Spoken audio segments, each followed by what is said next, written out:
मैं बीपीए की छात्रा का और मैं अपने पूरे बीपीए परिवार की ओर से रीना को उनके जन्मदिन की हार्दिक शुभकामनाएं देती हूं। और ये हमारे लिए बहुत ही हर्ष का विषय है कि आज रीना का जन्मदिन यहाँ पर मनाया गया।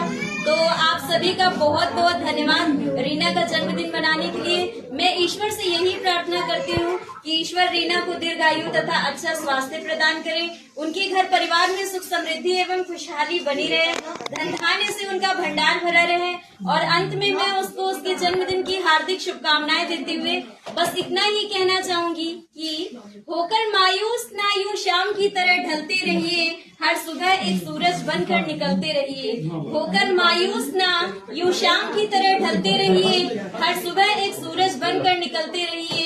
एक पैर पर खड़ी रहोगी तो थक जाओगी, इसलिए जल्दी ना सही मगर धीरे धीरे ही अपने लक्ष्य की ओर बढ़ते रहिए। Happy birthday Reena.